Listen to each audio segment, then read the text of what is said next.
Hello, everybody.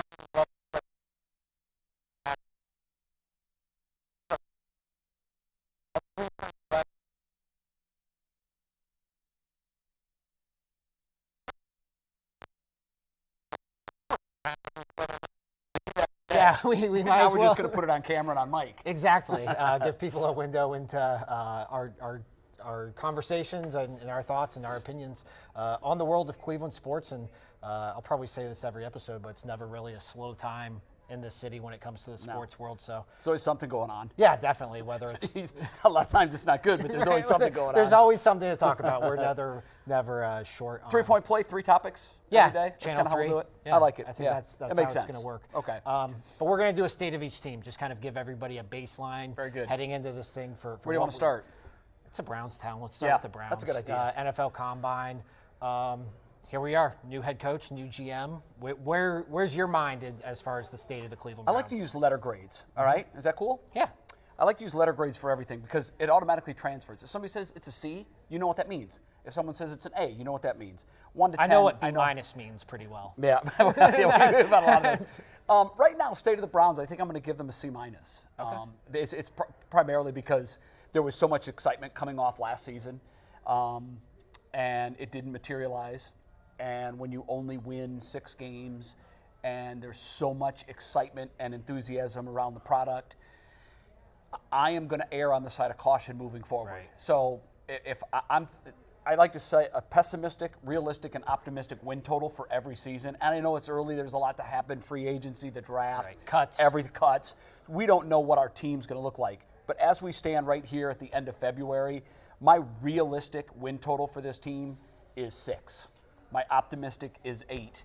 And if things go sideways like they did last year, they could 5-11, 4-12. I mean, that's always in play, right? It's always in play, yeah. With this team, it's always in play. I think when it comes to the Browns, for me, I'm somebody who's usually pretty pessimistic about the Browns. I mean, I'm 31 years old, so all I really know is 1999 and on. History. Yeah, I have a lot of Bernie Kosar jerseys at my house. I don't have a lot of Bernie Kosar memories. Right. So I've always been kind of just pessimistic because it's all I've known. I don't want to hurt myself. I don't want to let myself down. Smart.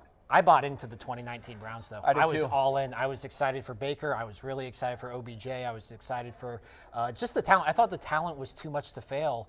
I agree. But then I remember sitting there during that opener against the Titans, and it's like, what does this look like if everything goes wrong?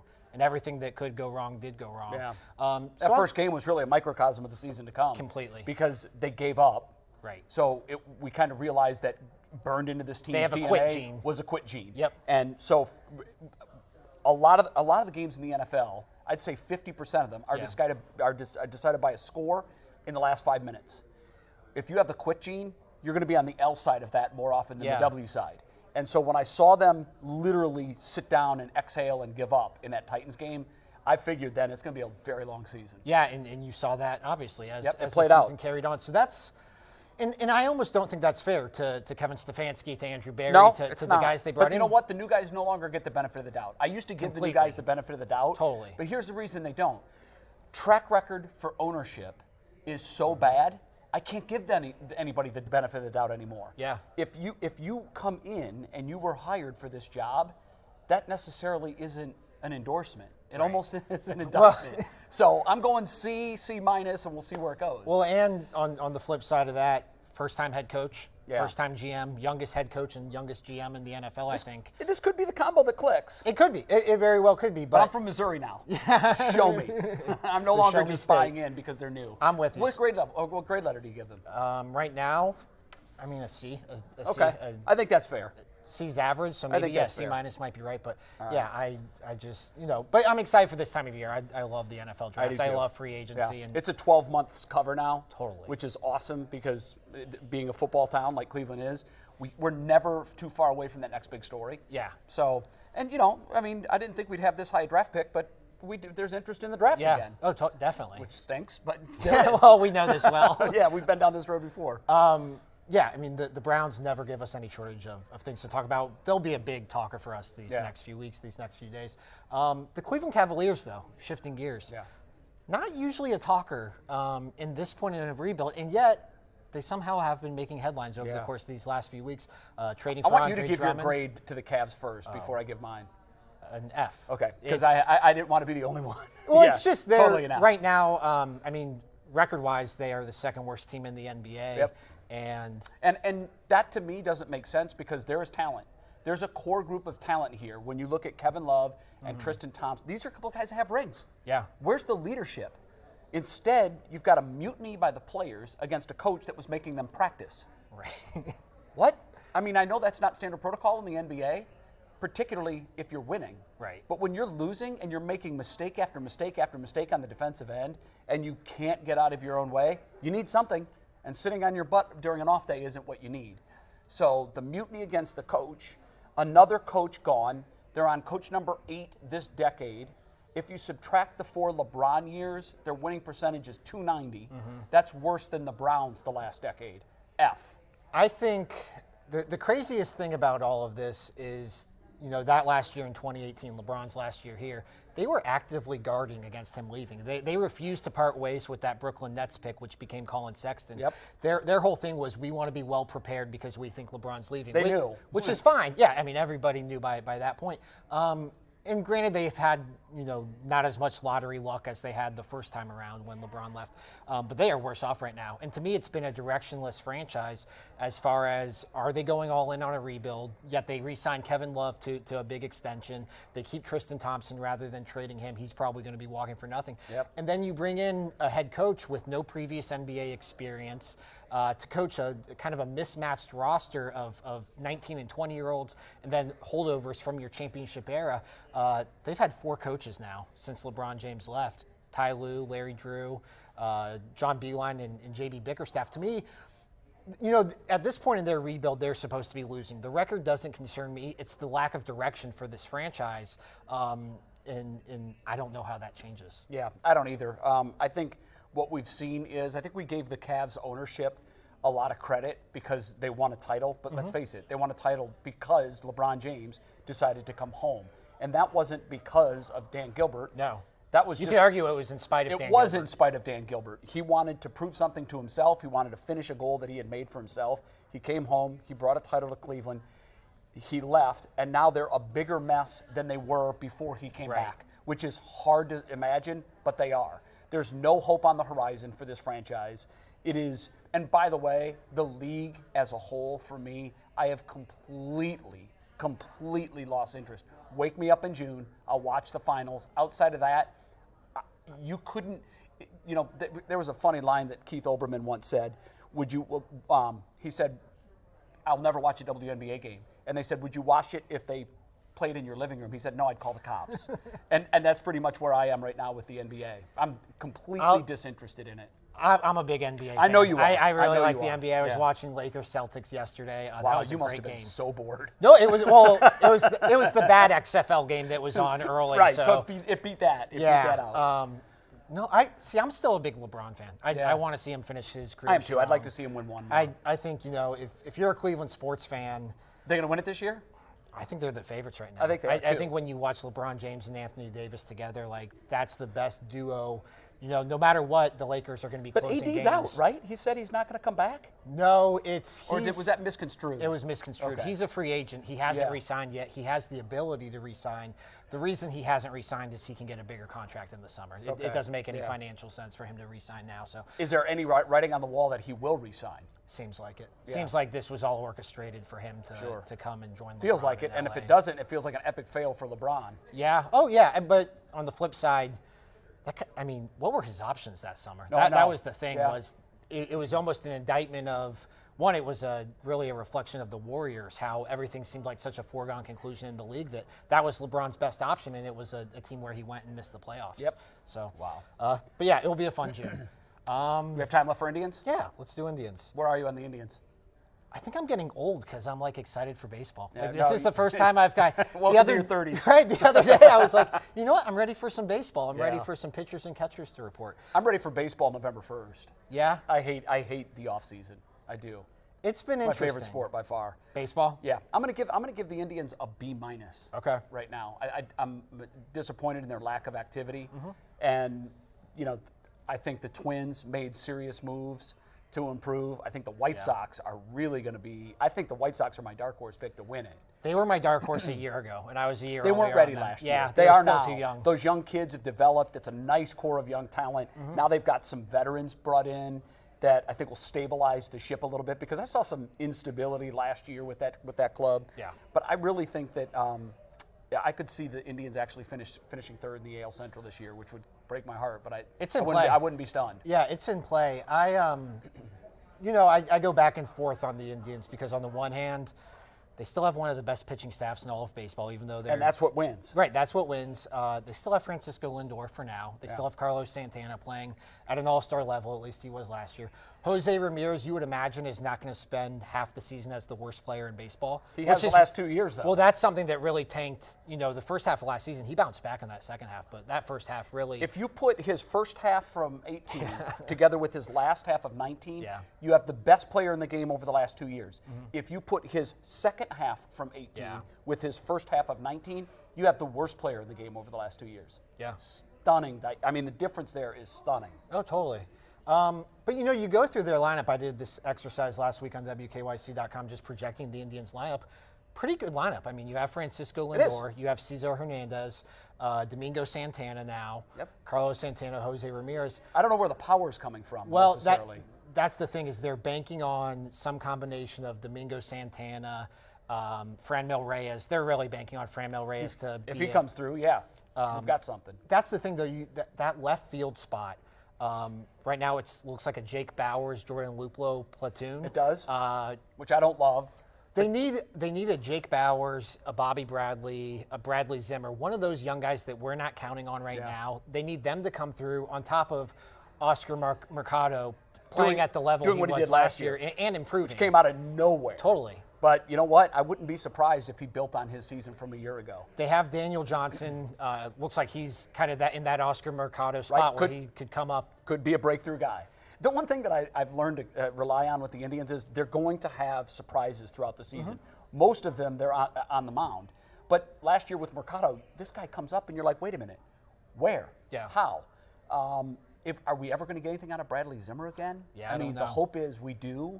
If he could return to the player he was pre-injury, then you can make a serious argument that they're going to contend for a title. The other thing, too, is I hate making allegations with no proof, because that's not fair. It isn't. But it's sports, and it happens. And I watched the 90s, and I watched these guys do things that I knew was superhuman. Okay. And I said, wow, that's crazy. You got a 37-year-old home run record that's broken 7 times in 2 years. Yeah. Destroyed. That seems odd. Well, it turns out it was too good to be true. I'm not convinced the Twins can duplicate what they did last year. And I know that we were in the era of stealing signs.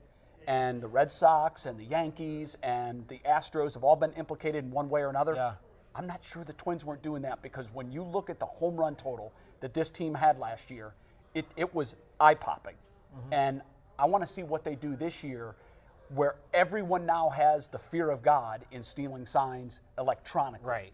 And people's careers are ending over this. Yes, managers. Right. Sadly, the players are going on as if nothing ever happened. And I think that we're watching the sport get away from its commissioner. Right now, that's what we're seeing. Yeah. And it's too bad. But these players cannot skate the way they have. They just can't. I'm sorry. And I don't know how I don't know what punishment you do. I think the way you punish them is you just give them the scarlet letter. You strip the World Series championship of them from them. And the Hunkel medal. That's it. I mean, you know what? But that's what, when they're 30 years from now, they're going to be able to show that ring off, and they're going to say, yeah, we won the World Series. And it'll always be talked about. But if you just put no title awarded, or you give it to the Dodgers, I don't know asterisks. What you do. I like asterisks. Asterisks Is fine.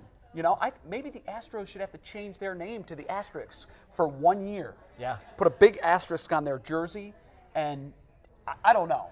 They skated, and I think that's wrong. I mean, I know this thing is messy with the players' union, and the players, I think, were granted immunity in the investigation. Which was a mistake. Right. They already had enough on them. They didn't need corroboration from the players that they got it from. Right. There were enough former players, former managers. Yeah. Whatever. The gig was up. I do wonder, though, this thing is getting so ugly for the Astros, and you wonder how it's going to carry into the season with hit by pitches and all that. Like, maybe it would behoove them to just to take some sort of punishment, to get this, because it seemed like this. You know what would help if they came out collectively as a group and fell on the sword. Yeah. Instead, we saw the exact opposite. Well, that's what ignited their all owner this. stand in front of cameras, where he had real time to think about what he was going to say, and actually try to sell this idea that it didn't help. Yeah.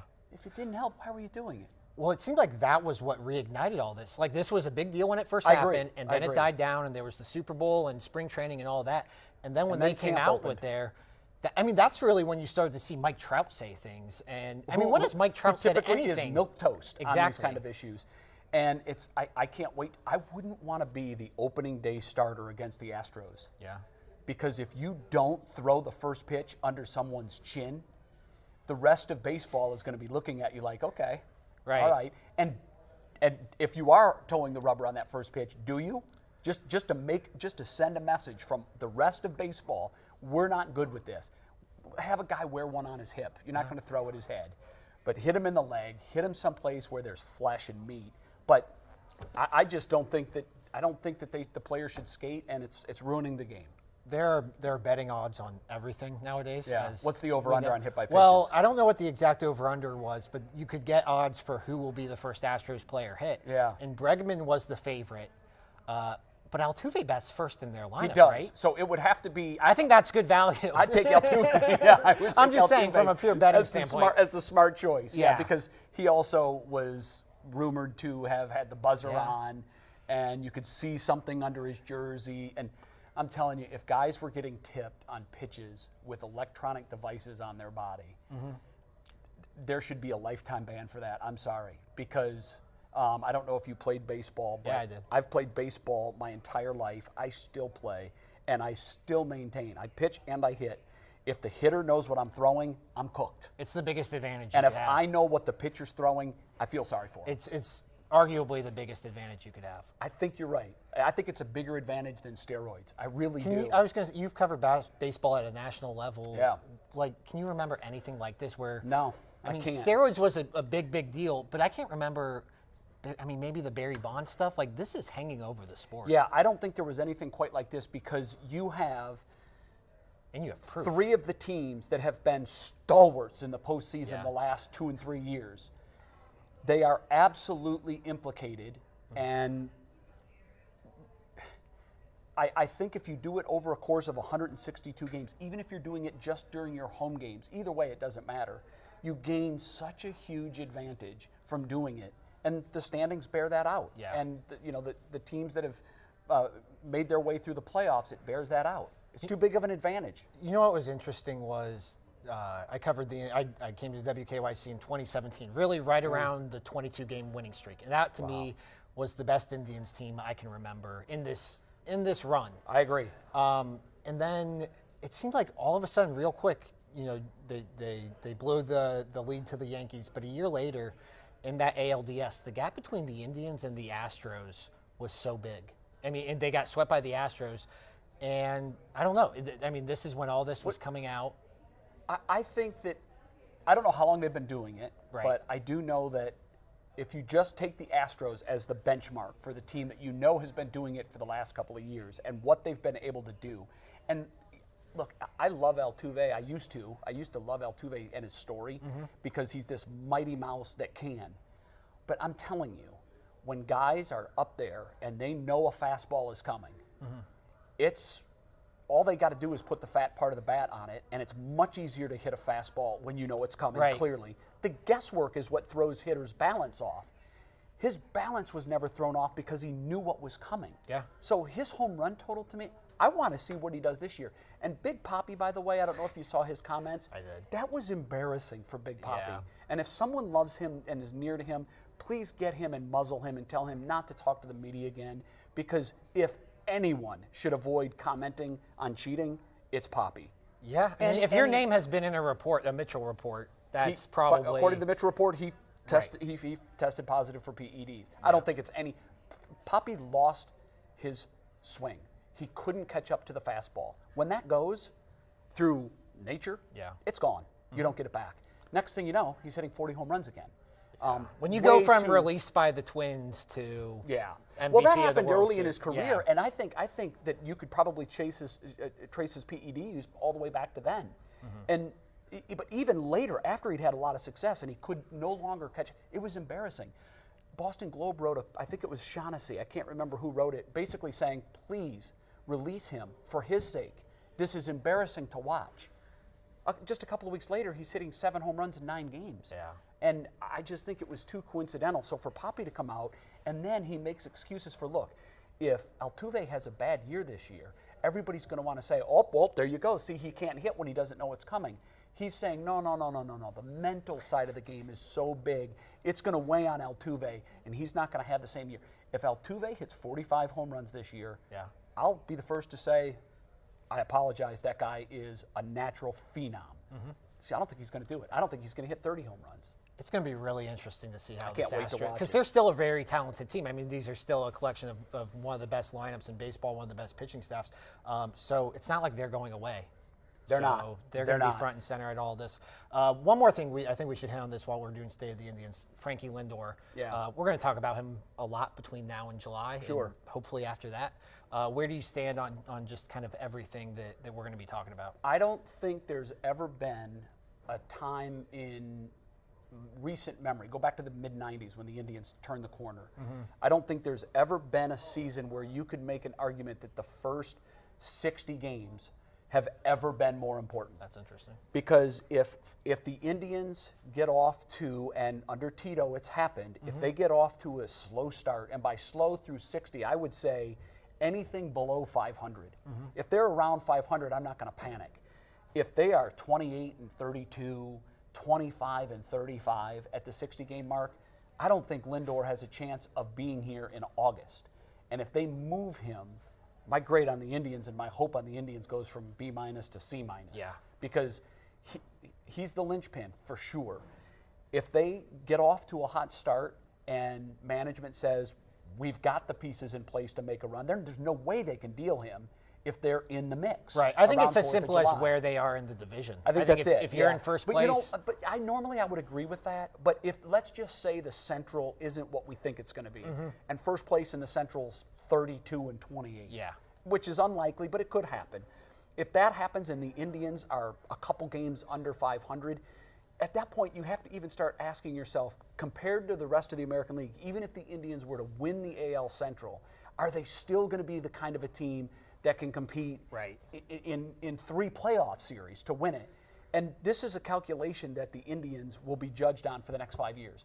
How long they hold Frankie and what they get out of it. Right. So if they're 40 and 20 and then first place in the Central, I think all talk of trading Frankie this year evaporates. Right. They're going to roll the dice, take their chances, and see what happens.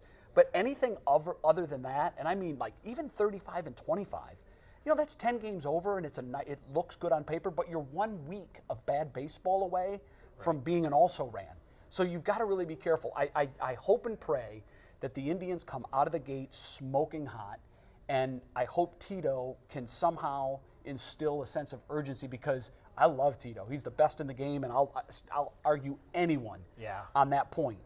The one drawback I have on Tito is they play with a lack of urgency in April and May, and they can't do that this year. They need to play April and May like it's August and September, because it might be for them. It's going to get late real early for this team. Yeah, and it will have ramifications beyond this season. It will, based on Lindor. And I mean, this is just going to be so fascinating, because the reason his name was popping up this offseason is because if you wanted to maximize your return for him, you get more if you trade him in the preseason, in the offseason. It's between now and the trade deadline. So whichever team trades for him knows they're getting him for 2 postseason runs.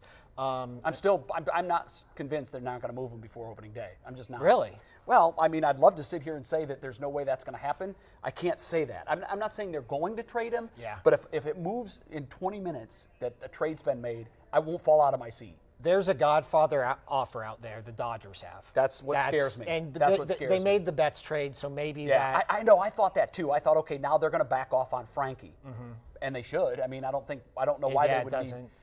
So I don't know. We'll see. I hope I'm wrong, but I want to see at least one more run, because the window is on the downslide. It's closing. We've seen Frankie put voice to that. Yeah, and here's what scares me too, and it didn't surprise me at all. But Frankie coming out and actually saying there'll be no hometown discount, I knew that. I didn't expect there would be. Nobody did. But to hear him say that put a whole different spin on it for me.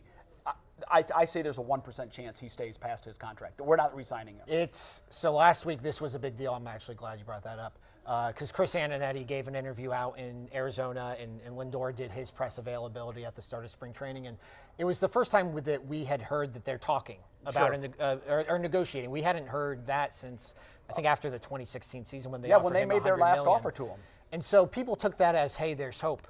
I think everybody's saying the right things. I think it behooves the Indians to show that they're making a real effort, and they probably should be making a real effort. I think it behooves Lindor to say, I want to be here. It's just a matter of making the numbers work. The numbers don't work. If they want to field a competitive team. They could sign him, and it would be the Detroit Tigers. Correct. For the next decade. Or Minnesota Twins with Joe Mauer. Pretty much. And I don't want to be that. I don't. And this management team is too good and too smart. I have complete faith that the next Frankie Lindor, maybe not Frankie Lindor because he's a generational player, right? But the next guy that's going to change Cleveland fans' lives is in the pipeline right now. We don't know who he is. Nolan Jones, their top prospect, got added to the big league. I saw that. Yeah. I saw that. So maybe it's him. I don't know. But I have so much faith and confidence in the Indians' front office. As bad as the other teams' front offices have been over the last decade, the Indians. And I'll make a case, again, I know you know these numbers. People that know me well are sick of hearing them. Since 2013, and that's when Dolan took over the day-to-day operations of this team, no American League team has more wins than the Cleveland Indians, and they've done it by spending $700 million less than the team that has the second most wins. Yeah. It can be done. It's got to be lightning in a bottle. We're a team, we're a city, we're an economic base that can make a World Series run once every 10 years. I think that's about all we can realistically hope for. In those other years, we can make playoffs and we can have good teams, but I do believe that once every 10 years, and we saw it in the mid-90s, we saw it in 2007, we saw it in 2016. We're not New York. We're not LA. We can't reload by funneling money into free agents. We have to draft smart. We have to develop our players. And we have to sign them to long-term deals early on so we can keep them together and make a run. And we can do that every 10 years. Well, and that's been the Indians' MO is, let's identify, remember they signed Brantley, Kipnis, I think Gomes, all in the same offseason. Yep. That's kind of been their MO is let's get these guys young, sign them to big deals. And when Lindor, it's the John Hart school. When Lindor bet on himself and turned down $100 million after 2016, the writing was on the wall for this. Well, you knew his agent is the kind of agent who you're going to roll the dice. You're not going. You're going to bet on yourself every time. Yeah. And here's the thing: these players can do that because he already has lifetime money. Right. Now he's looking for generational money. He's looking for money for his grandkids. But then they'll never run out of money, and that's the kind of deal he's going to get. Well, I mean, the baseline I think is the Machado 10 for $300 million. That's the baseline. I rolled my eyes when I saw that number. I immediately said, "We're done." That's it. Frankie, and I hate to repeat the words because he took so much grief when he said it, but it's true. Enjoy the guy while we have him because we're not going to have him after 2 years. We're just not. And if we do, people will be even more irate because we'll be a 100-loss team with no superstars around him. Frankie will be miserable, and they'll end up offloading him, and then where are you? Now you're at ground zero. Right. So I like the Indian strategy. I'm not a fan that that's the way it is and that teams have economic advantages based on where they are located in the country if you're coastal and you're in a major market. But we're not. We never will be. Nothing will ever change that. And the powers that run baseball like it this way. They like it when the New Yorks and the LAs and the Chicagos and the Phillies and San Franciscos and the top 6 or 7 markets are relevant because that drives up playoff ratings, which is ultimately what writes the biggest check baseball gets. The TV deal. So that's where we are. Yep. It's not going to be the last time we talk about this. No, I think we'll we talk should about it every day. Probably cap that there. That is going to do it for us today on 3-Point Play. We're going to get this out on podcast form. We'll be back with you every day around noon, just kind of talking Cleveland sports, doing what we do. So nothing better. Yep. Thanks, For Ben. Jay Crawford, I'm Ben Axelrod. Thanks for watching.